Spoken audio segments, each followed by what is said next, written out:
Okay. And the next time around, you were off the line. That's correct.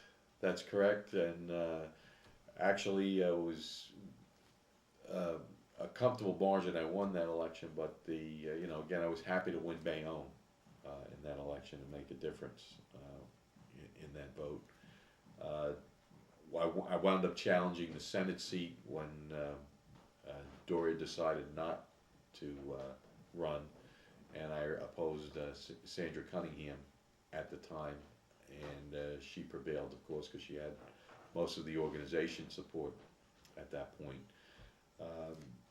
The 2009 came along after that election, and I ran for the final time for the Jersey City mayoralty. But in between, you were out of office. About a year and a half. And yet you were still active, because we did a show with you one time as you were an advocate. One thing I did is I opened up a public advocate's office in Jersey City, because I always felt that, and one of the complaints I'd always heard about politicians in general is that you only see them at election time. And my advocacy on issues, began before my political career, and it was going to last, and it's still going on as we speak. And so I opened an advocacy office, kept it open, and continued to serve people as a sort of mediator between them and government agencies that they might have been having a problem with, or to help them solve some of the issues and problems in their neighborhood. I remember, for instance, you were friends with Brian Stack in Union City, so it wasn't just Jersey City things or Bayonne issues, it was really countywide. Countywide. Yeah, any countywide issue that people had problems with, they could call our advocacy. We even took calls from people actually in other counties. So, and you maintained an office there at your own expense. Yes, I did. I felt that I had been fortunate and blessed in life, and it was my way of giving back to the community. All right. Now, while you were in that capacity, there was a significant court case. Not a major one, but it was significant. There was a council member in Newark whose name was Roan. Oh, yes. Who was abusing her authority as a council member to try to stop the arrest of a nephew or something like that. And she ended up getting thrown out of office. That's right. On that. When I say thrown out, I mean the judge, what's the word? It's a strict liability? No, it was, you tell the story. She had gotten into an altercation with the police. And actually, it wasn't even the Newark police, it was the university police of one of the colleges in Newark, because they had apprehended her nephew, who originally was on a traffic violation. He was, I guess, a little bit belligerent with the police, so they decided to handcuff him, put him in the car. He called her, or somehow one of her friends called her on a cell phone. She goes down there. Judge found that she had attempted to obstruct justice, which under the criteria of office holding is a no-no. And the judge stripped her of the council seat. The reason it was an issue of importance for us because I brought a suit against the Jersey City mayor because of what happened to him in Bradley Beach under the same set of circumstances, where he had obstructed the arrest of another individual, caused a skirmish, got into a fight with police in Bradley Beach, and literally for the same conduct of Roman was allowed to continue on and serve. Well, that's where you get into the corrupt aspect of it. Even under Roan, initially the prosecutor had put this issue out there about her being subject to being removed from office, and then tried to withdraw that. That's right. Well, politics, backroom politics, played a role in that, and anyone realistically makes an assumption of justice. The county prosecutors, by and large, are political appointments throughout the state, and they can be put somewhat under the thumb of heavy-handed.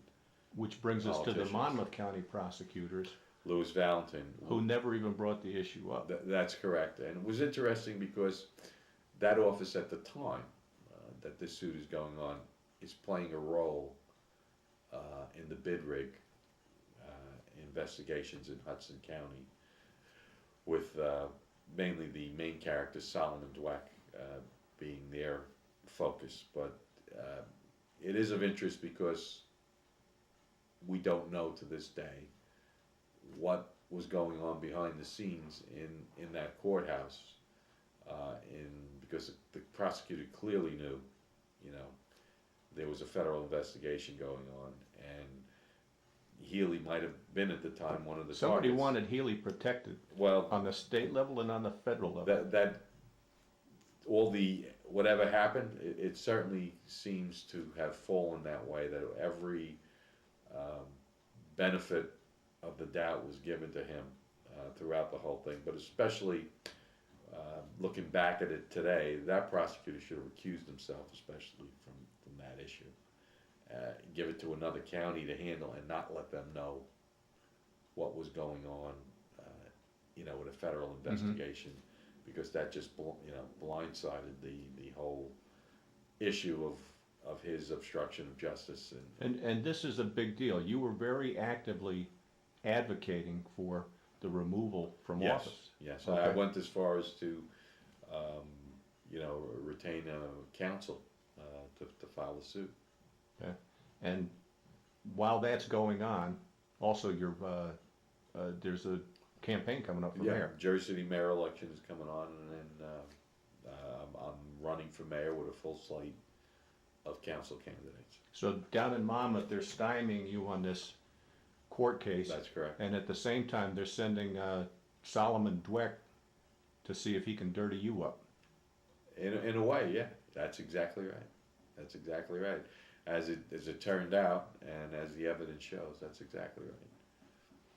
Okay. So sorry for interrupting. Let's That's continue until we get to July of.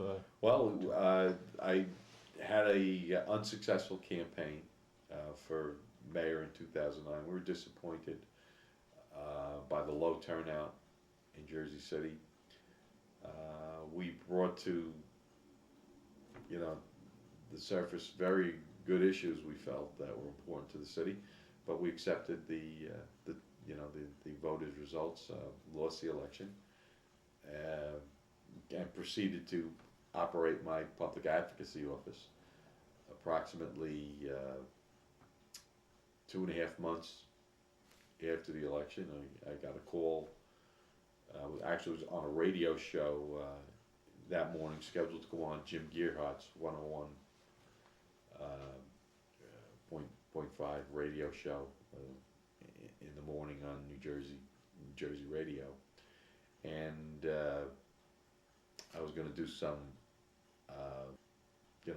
evaluation of the governor's election that was coming up, because I had served the assembly talking about the issues and where I felt the candidates were strong and weak on it. That time it was known it was going to be Christie against Corzine, because the primary had since passed.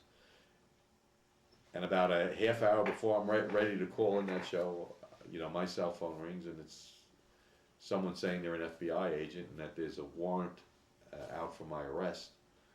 I thought initially, this is off the wall. I thought someone was pulling my leg, playing a joke.